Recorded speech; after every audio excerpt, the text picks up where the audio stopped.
삶의 의미가 무엇이냐라고 하는 질문에 사람들은 저마다 다른 대답을 내놓을 것입니다. 삶이 무엇인가라고 할 때 거기에는 한 가지 답만 있을 수 있는 것은 아니기 때문이죠. 거기에는 직업, 살아온 삶의 경험, 관계, 자기의 신념 등 여러 가지가 작용하는 것이기 때문에 그렇습니다. 다만 우리에게 있어서 정말 중요한 것은 저마다 각자 삶이 무엇인가라고 하는 것에 대한 이야기를 달리 할지라도 우리 각자가 간절히 바라고 원하는 삶이 무엇인지에 대하여서 생각해 볼 수 있어야 하는 것입니다. 나는 어떤 삶을 살길 원하는가? 어떤 소망을 갖고 사는지가 중요하다는 말이죠. 내가 바라는 삶의 그 소망이 없이, 어떤 바람도 없이 내가 무엇을 위해 사는지에 대하여 알지 못하고 소망을 갖지 못한 채 살아가는 것은 그 삶을 살아가는 내용에 있어서 정말 많은 차이가 있을 것이 분명하기 때문에 그렇습니다. 종종 저는 이런 질문 받을 때가 있어요. 목사님은 어쩌다가 목사님이 되셨어요? 영 목사님 될 것 같지 않았나 봐요. 그러면 이런저런 이야기를 들려드립니다. 이래서 목사가 되었고 저래서 목사가 되었네요. 말씀을 드리지만 사실은 다 설명되지 않는 그 어떤 것이 있습니다. 왜냐하면 말로 다 설명하기 어려운 하나님의 손길이 제 인생 가운데 있었음을 저는 경험했고 알고 있기 때문에 그렇습니다. 그래서 내가 어쩌다가 목사가 되었지? 그것에 대한 답을 이야기하는 것보다 제게 더 중요한 질문이 하나 생겼습니다. 그것은 제게 더 의미 있는 질문. 그럼 나는 이제 어떤 목사가 되어야 할까?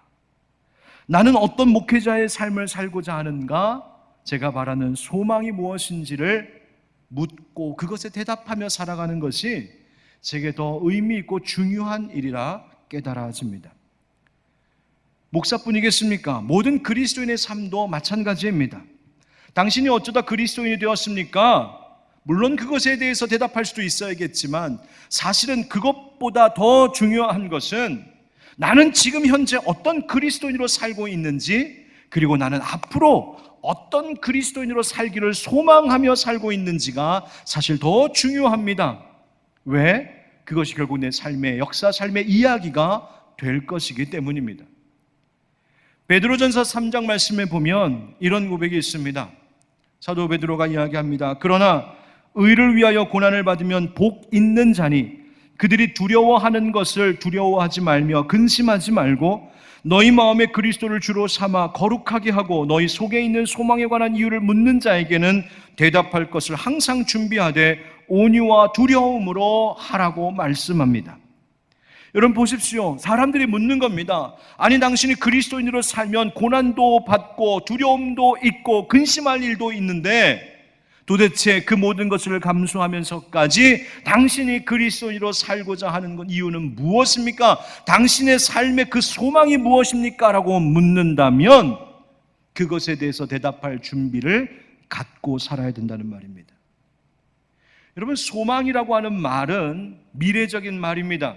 과거에 어떤 일을 가지고 소망한다라고 말하지 않죠. 당신이 어쩌다 그리스도인이 되었냐? 이것도 우리가 간증할 수 있어야겠지만 당신은 앞으로 어떤 그리스도인으로 살기를 원하느냐? 당신이 소망하는 삶의 모습이 무엇이냐? 바로 그것에 답할 수 있는 준비가 우리 가운데 되어 있어야 한다는 말입니다. 왜 그렇습니까? 바로 그 소망을 재료로 하나님께서 우리의 인생을 작품으로 빚어가실 것이기 때문입니다. 때로는 힘든 일이 있고 죄의 유혹이 도사릴 때도 있지만 바로 그 소망이 우리를 이기게 하는 힘이 될 것이기 때문입니다. 내가 바라는 그리스도인의 삶의 모습, 그 소망이 바로 다른 누군가를 또한 의미 있게 살아갈 수 있도록 해주는 소망이 될 수 있기 때문입니다. 묻고 싶습니다. 여러분은 어떤 그리스도인으로서의 삶을 살기를 소망하며 살고 계십니까? 어떤 그리스도인의 삶이 되게 해달라고 하나님께 기도하고 계십니까? 그리스도인으로서 가져야 할 삶의 그 소망에 대하여 오늘 그 말씀을 나누려고 합니다. 오늘 이야기는 함께 읽은 이 본문과 연결되는 그 앞의 이야기부터 시작하는 것이 좋을 것 같습니다. 갈라디아서 2장에 보면 게바와 바울이 등장합니다. 그럼 게바가 누구입니까? 베드로의 또 다른 이름이죠. 베드로는 할례를 받은 할례자, 곧 유대인들을 위한 사도로 부름받았다면 바울은 무할례자, 할례를 받지 않은 이방인들을 위한 사도로 부름받은 사도였습니다. 이 두 사람은 할례와 같은 율법적 행위가 우리가 구원을 얻는 데 있어서 아무런 조건이 되지 않는다라고 하는 사실을 인정하면서 율법의 행위와 상관없이 예수 그리스도를 구주로 믿으면, 예수 그리스도를 나의 주로 고백하면 구원을 얻는다라고 하는 이 복음의 진리에 한 마음을 가졌습니다. 그래서 갈라디아서 2장 9절 말씀에 보면 예루살렘의 사도들과 바로 바울과 친교의 악수를 나누었다 이렇게 되어 있습니다. 바로 그것이 그 의미입니다. 그런데 얼마 후 베드로와 바울 사이에 마찰이 일어났습니다. 아니, 사실은 바울이 베드로를 책망하는 일이었습니다. 이유는 베드로가 이방인과 함께 식사를 하고 있었는데 예루살렘으로부터 야고보가 보낸 어떤 사람들, 그들은 분명 할례를 받은 할례자 유대인들이었을 것인데 그 유대인들이 딱 나타나자 이방인과 밥을 먹고 있던 베드로가 황급히 그 자리를 떠나는 일이 있었습니다. 오늘 이야기에 나오는 이 사건, 왜 베드로는 알고 있으면서도 그 이방인과 함께 식사하는 자리에서 황급히 떠나는 행동을 했을까요?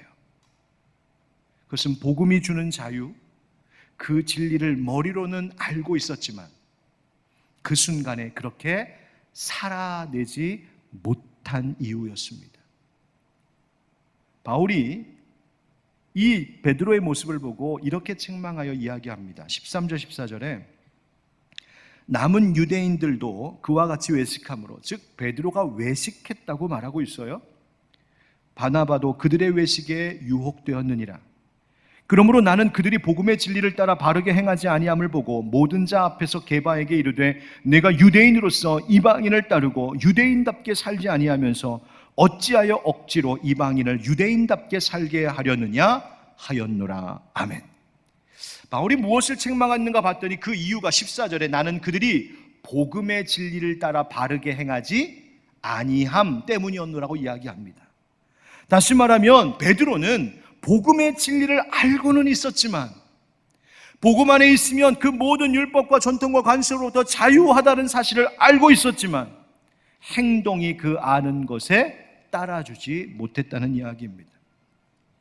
적어도 그 순간만큼 베드로의 행동은 우리를 자유하게 하시기 위하여서 주신 그 복음의 진리를 부정하는 꼴이 되어버렸노라고 말하고 있는 것입니다. 그래서 13절 말씀에 보면 베드로도 남은 유대인들도 심지어 바나바까지 유혹을 받았는데 뭐에 유혹받았다고 이야기하냐면 외식에 유혹받았다. 이 외식이라고 하는 말은 헬라어로 보면 위선이라는 의미를 가지고 있습니다. 다시 말해 그들이 사람들에게 어떻게 보일까 가면을 쓰고 연기했다는 말입니다. 알고 있으면서도. 여러분 기억하십시오. 복음의 진리를 아는 자들, 그 은혜를 입은 자들은 가면을 벗는 것부터 시작하는 겁니다. 그리스도인으로 산다는 것은 우리가 뒤집어 쓰고 있었던 가면을 하나씩 벗어버리는 겁니다. 가면을 쓰고서 하나님을 만날 수 없기 때문입니다. 가면을 쓴 채로 하나님 앞에 나아갈 수 없기 때문입니다. 내가 아무리 멋지고 비싸고 두꺼운 가면을 쓴다고 해도 그 속에 나의 실체를 하나님이 모르시지 않기 때문입니다. 내가 가면 쓰고 있다고 해서 내가 달라지지 않기 때문입니다. 그저 잠시 가리는 것처럼 보일 뿐입니다. 여러분 사실 우리가 하나님 앞에 받아들여지려면, 여러분 오늘 성경에 보면 의로움을 얻다라고 하는 말씀이 나옵니다. 의롭게 된다. 이 의롭게 된다는 말의 의미는 내가 하나님께 받아들여질 만하게 되었다, 그런 이야기입니다. 그런데 우리가 하나님 앞에 받아들여지려면 우리는 하나님처럼 우리도 거룩해야 되고 하나님처럼 완전해야 되고 의로워져야 됩니다. 거룩하신 하나님 앞에 완전 무결해야 됩니다. 죄와 흠이 있어서는 안 됩니다. 쉽게 얘기하면 하나님께서 우리에게 원하시는 것은 90점도 아니고 95점도 아니고 99.9999점도 아니고 하나님 우리에게 100점짜리 인생을 원하십니다. 그게 의로움입니다. 100점짜리 인생. 그렇다면 여러분, 우리들 가운데 100점으로 살아가는 인생이 누가 있겠습니까? 누가 나는 100점으로 살아가고 있다고 하나님 앞에 담대하게 말할 수 있겠습니까? 없습니다. 그런데 문제는 이 점에 있어서 유대인들은 자신들 스스로 한 가지 확신하고 있었던 신념이 있었습니다. 뭐냐면 우리에게는 율법이 있다는 거였어요. 그래서 율법의 행위를 행하는 자기들은 그것으로 인정을 받아 하나님 앞에 받아들여질 수 있노라고 생각했습니다. 저 이방인들은 율법이 없으니, 율법도 행하지 않으니 저들은 하나님 앞에 받아들여질 수 없고 하나님과 교제할 수 없고, 그러니 우리보다 못하다고 멸시했던 겁니다. 정말 그렇습니까? 그래서 예수님께서는 바리새인들을 책망하실 때 이렇게 말씀하셨죠. 회칠한 무덤 같다고요.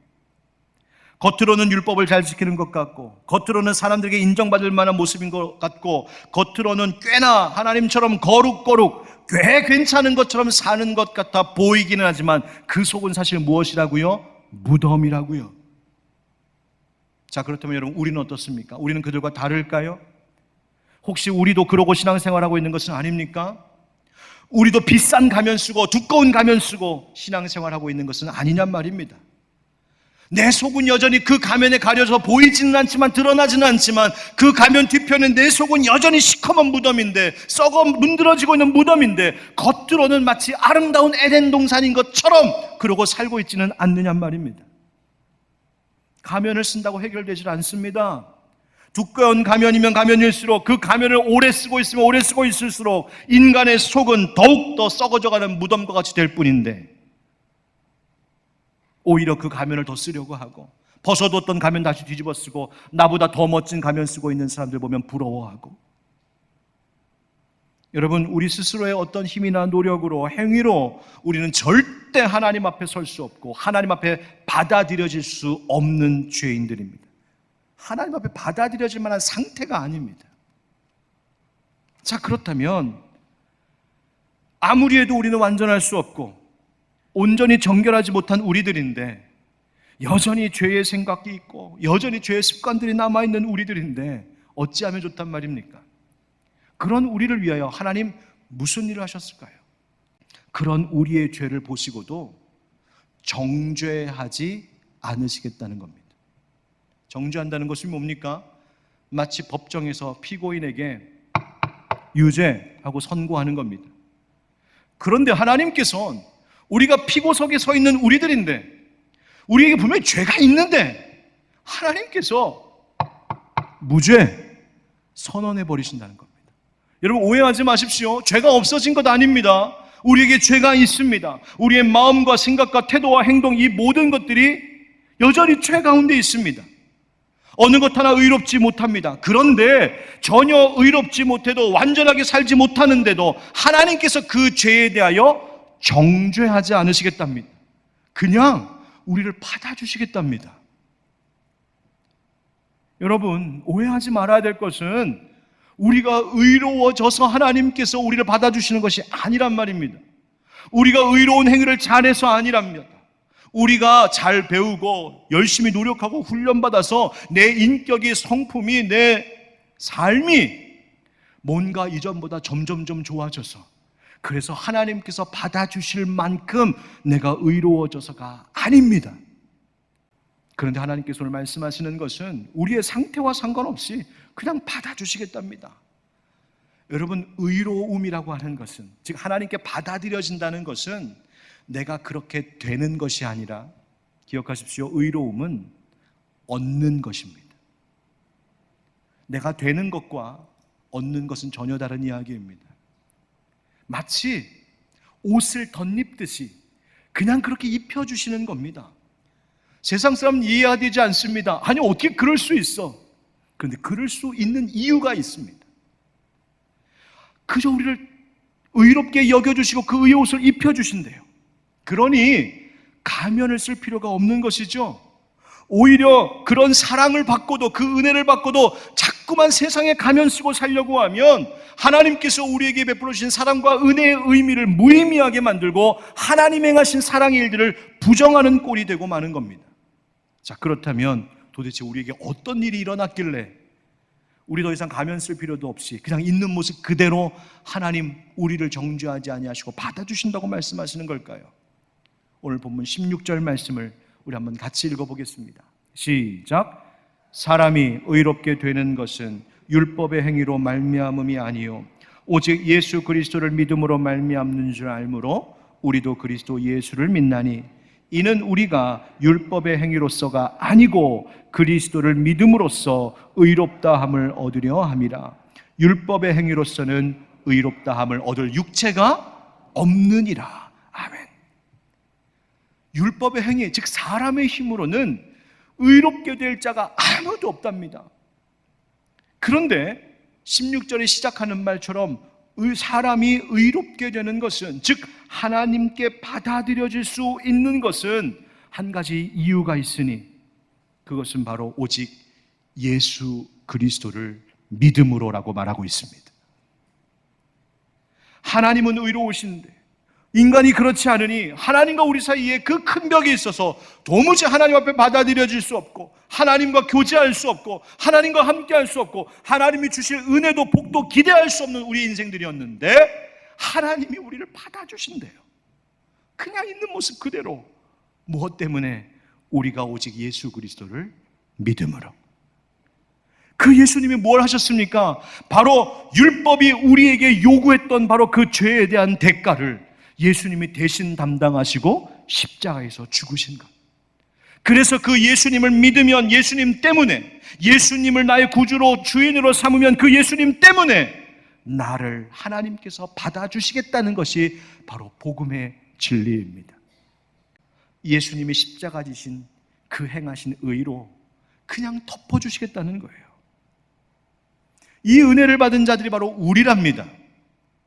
그러므로 그리스도인으로 산다는 것은 무엇일까요? 바로 오늘 이야기하려고 여기까지 온 거예요. 우리 19절 말씀 함께 따라 하겠습니다. 19절 시작.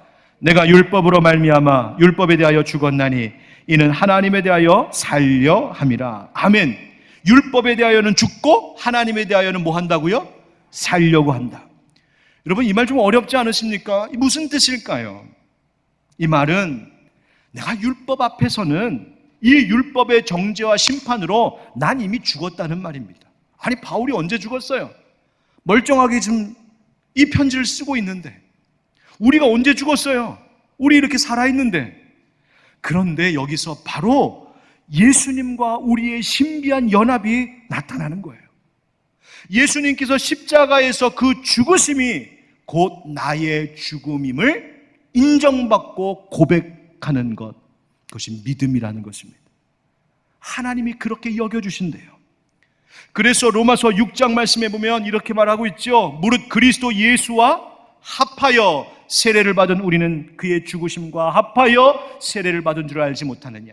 그러므로 우리가 그의 죽으심과 합하여 세례를 받음으로 그와 함께 뭐 되었다?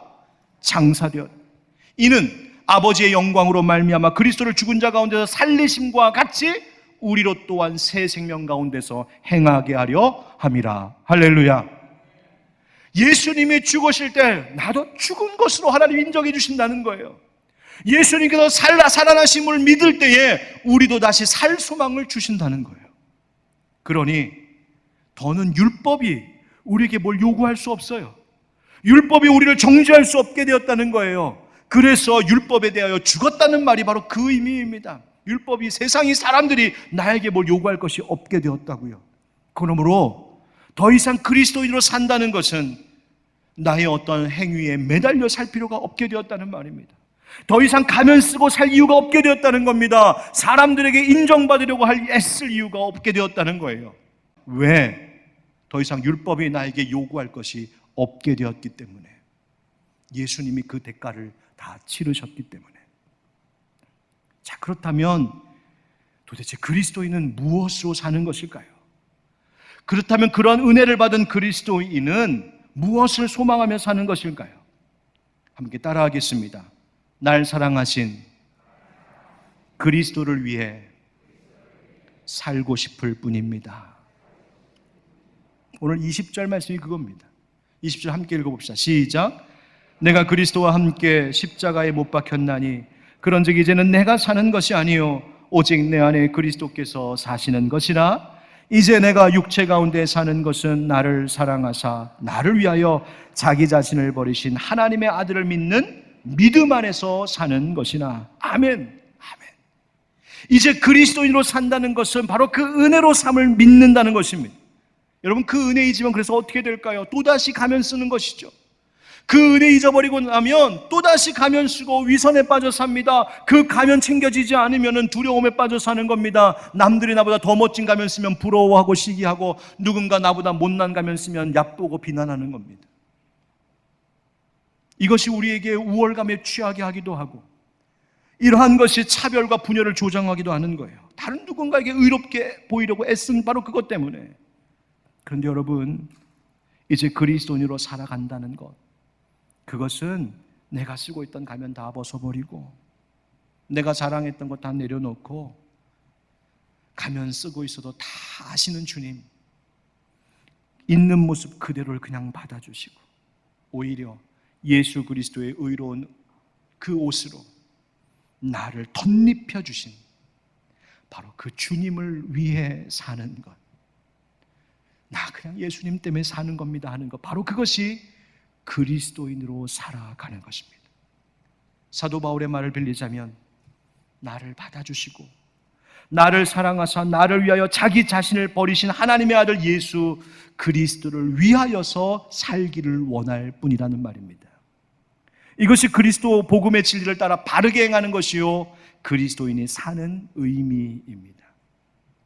여러분, 혹시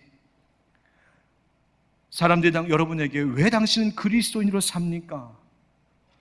왜 예수님을 믿으십니까? 꼭 그렇게 물어보는 사람은 없으십니까? 예수님 위해 사는 거 뭡니까? 그래서 예수님 뜻대로 사는 것이죠. 용서하고 사랑하며 살면 예수님 기뻐하실 테니까, 인내하고 참고 견디며 살면 예수님 기뻐하실 테니까, 나를 쳐서 복종시키면서까지 하나님의 원하시는 방법대로 살면 우리 예수님 기뻐하실 테니까, 나 예수님 위해 사는 거예요. 오늘 본문을 유진 피터스는 자기의 언어로 이렇게 기록하고 있는데, 바로 이 이야기를 함께 마지막으로 읽어드림으로 말씀을 마치겠습니다. 나는 그리스도와 나를 완전히 동일시했습니다. 정말로 나는 그리스도와 함께 십자가에 못 박혔습니다. 이제 내 자아는 더 이상 내 중심이 아닙니다. 나는 더 이상 여러분에게 의롭게 보이거나 여러분에게서 좋은 평판을 얻고 싶은 마음이 없습니다. 나는 더 이상 하나님께 좋은 평가를 얻어야 한다는 강박관념도 없습니다. 그리스도께서 내 안에 살고 계시기 때문입니다.